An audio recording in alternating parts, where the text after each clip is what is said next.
Trust is a fragile thing, isn't it? You give it freely, believing the world will hold it gently, only to watch it shatter when someone you believed in betrays you.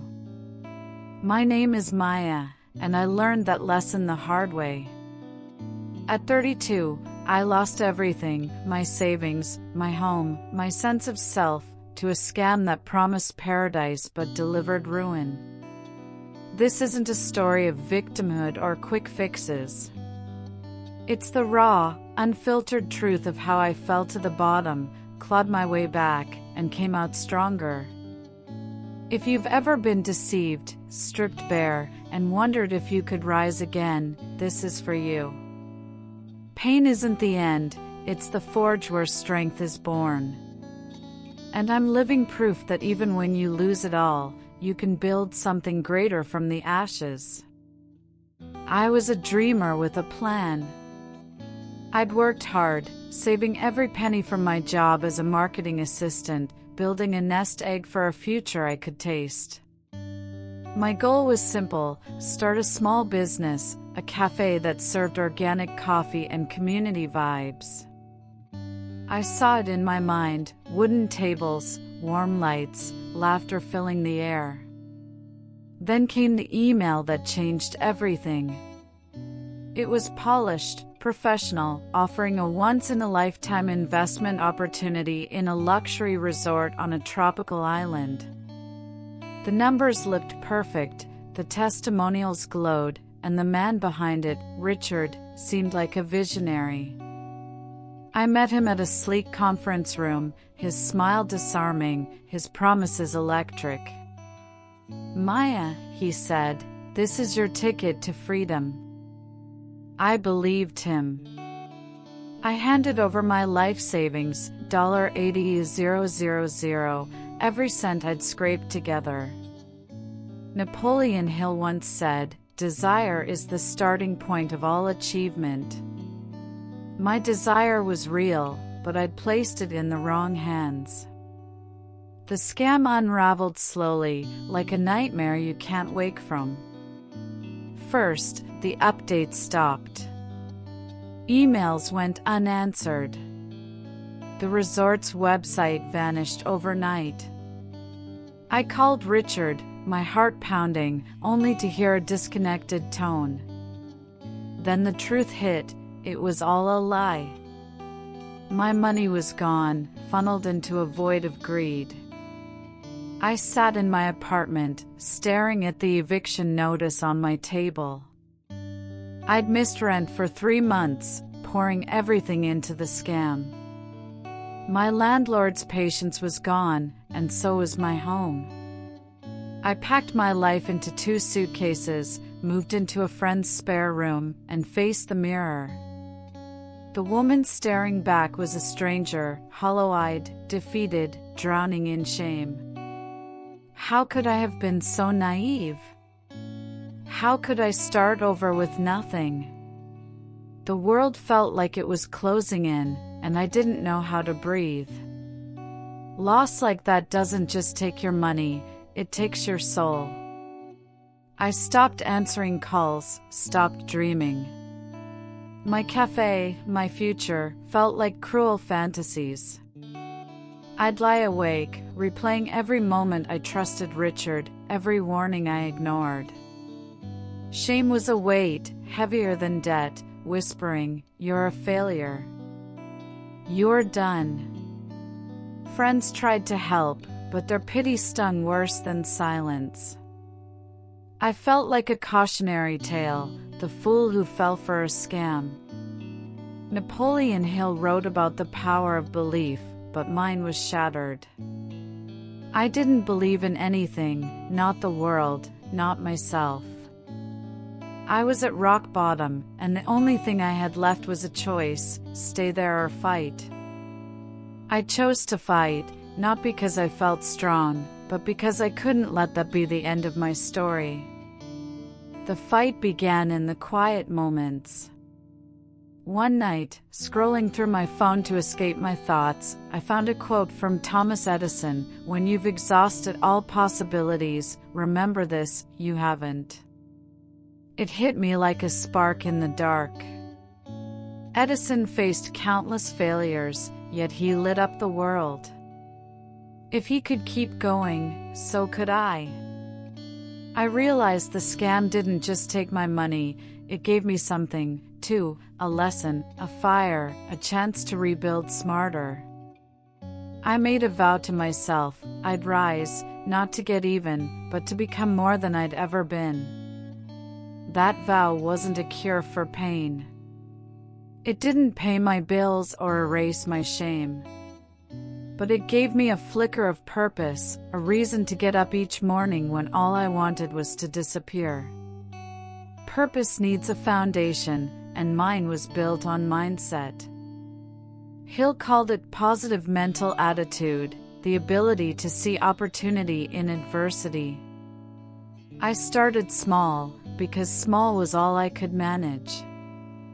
I took a part-time job at a bookstore, shelving novels for minimum wage. It wasn't glamorous, but it was a start. Every paycheck, no matter how small, was a brick in my new foundation. I spent my nights learning, devouring free online courses on finance, investing, and entrepreneurship. I wanted to understand money, not just to earn it, but to protect it. The scam had exposed my ignorance, and I refused to stay ignorant. Each lesson, each hour of study, was a step away from the woman who trusted too easily. I wasn't just rebuilding my bank account, I was rebuilding my mind. Mindset grows through belief, and belief grows through action. I began to believe I could start over, not because I felt ready, but because I was doing it. Hill said, faith is the head chemist of the mind. My faith was shaky, but it was enough to keep me moving. I saved every dollar I could, living on instant noodles and secondhand clothes. I wrote a business plan, not for a cafe this time, but for a consulting firm to help others avoid scams. I called it Shield, a name that carried my promise to protect and empower. I started a blog, sharing my story of loss and learning, my voice raw but honest. At first, it was just strangers clicking through, but I kept writing, kept posting, kept believing. Slowly, people responded, others who'd been scammed, others who felt broken. Their comments became my fuel. Belief needs discipline to burn bright. I set rules, no excuses, no shortcuts. If I was tired, I worked. If I doubted myself, I worked harder. Hill wrote, strength and growth come only through continuous effort and struggle. I lived that truth. I networked at local business events, my knees shaking as I pitched Shield to anyone who'd listen. I got rejections, dozens of them, but I remembered Henry Ford, who faced skepticism before revolutionizing the world. Each no was a detour, not a dead end. I refined my pitch, my plan, my vision. One day, a small business owner hired me to review his investments. Then another. My blog grew from 10 readers to 1,000, then 10,000. Shield wasn't just a dream, it was real, and it was mine. Discipline breeds vision, and vision lifts you higher. I began to see beyond my friend's spare room, beyond the pain of the scam. Shield wasn't just about money, it was about trust, helping people trust themselves again. Hill's mastermind principle taught me to surround myself with allies. I found a mentor, a retired financial advisor who saw my hunger. I hired a small team, people who believed in Shield's mission. They weren't just employees, they were my proof that I could trust again, that not everyone would betray me. Together, we built Shield into a force, workshops, online courses, one-on-one coaching. We helped thousands avoid scams, save millions in losses. But the real victory was in the emails from clients saying, "You gave me my confidence back." That was worth more than any dollar. Vision demands action, and action demands courage. Hill said, "Do not wait, the time will never be just right." I didn't wait for perfection. I pitched Shield to investors, my voice steady despite the butterflies in my stomach. I faced more rejections, but I kept going, fueled by the memory of Walt Disney, fired for lacking imagination yet building an empire of dreams. One day, a venture capitalist took a chance on us. That funding let us scale, new offices, a mobile app, a team of 20. Shield hit $100,000 in revenue our first year, then $500,000 the next. But the numbers weren't the triumph. The triumph was standing in our office, watching my team work, knowing I'd turned loss into legacy. Action breeds gratitude, and gratitude transforms perspective. I started each day listing 3 things I was thankful for: my mentor, my clients, my second chance. Hill believed gratitude connects you to life's abundance, and I felt it.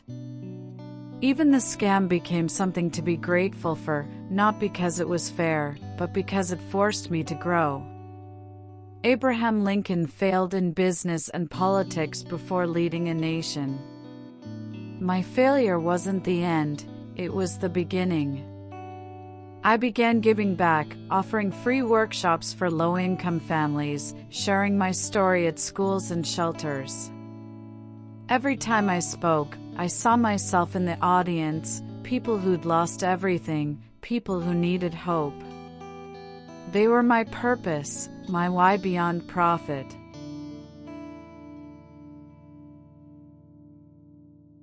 Gratitude fuels adaptability, and adaptability is survival. The financial world is a maze, regulations shift, markets crash, competitors pounce. I faced supply chain issues for our course materials, a website hack that cost us thousands, clients who doubted our methods.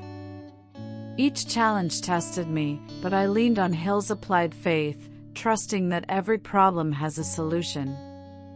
When our printer failed, I found a new one overnight. When our site crashed, I learned basic coding to help my team. When clients hesitated, I doubled down on transparency. Adaptability wasn't just a skill, it was my shield. Like Marie Curie, who defied a male-dominated world to change science, I learned setbacks are just setups for comebacks. Resilience is the soul of transformation. There were days I wanted to quit, when a bad review stung, when bills piled up, when Richard's face appeared in a news article, free and unpunished. But resilience isn't about feeling invincible, it's about showing up. Hill said, "Every adversity carries with it the seed of an equivalent advantage." My adversity was loss, my advantage was clarity. I knew who I was, what I stood for. Shield grew, not despite the scam, but because of it. We opened branches in 3 cities, trained 50 consultants, and won an award for innovative financial education. Standing on that stage, accepting the award, I didn't feel anger toward Richard. I felt power, not over him, but over my own story. Learning became my lifeline. Hill championed lifelong learning, and I lived it. I studied finance, psychology, leadership. I learned from failures, like a course launch that flopped, and from successes, like a viral campaign that tripled our clients. I learned from my team, my clients, even my critics. Like Andrew Carnegie, who rose from a telegraph boy to a steel magnate by absorbing knowledge, I soaked up every lesson. Each one made me sharper, bolder, ready for the next challenge. Shield wasn't just a business, it was a movement, empowering people to reclaim their futures. The journey never ends, but it changes you. Today, Shield is a beacon, 100,000 clients served, millions educated, a legacy of trust rebuilt. I've spoken at global conferences, shared stages with financial giants, and written a book about rising from loss. But the real victory isn't the spotlight. It's the single mom who emailed me, saying, "Your course saved my family." It's the teenager who took my workshop and started his first savings account. Hill said, "Your big opportunity may be right where you are now." Mine was in the wreckage of a scam, in the moments I chose to fight. I came out stronger, not because I'm special, but because I refused to stay broken. You, yes, you, listening to this, you're not defined by what you've lost. The scam, the betrayal, the failure, they're not your story's end. They're your forge, your fire, your chance to build something stronger. Take that first step, no matter how small. Believe in your purpose, no matter how distant it feels. Trust in your strength, no matter how fragile it seems. You are not your losses. You are a force, a legacy, a story waiting to rise. The pain you feel today? It's not your grave. It's your foundation. Build on it. Rise.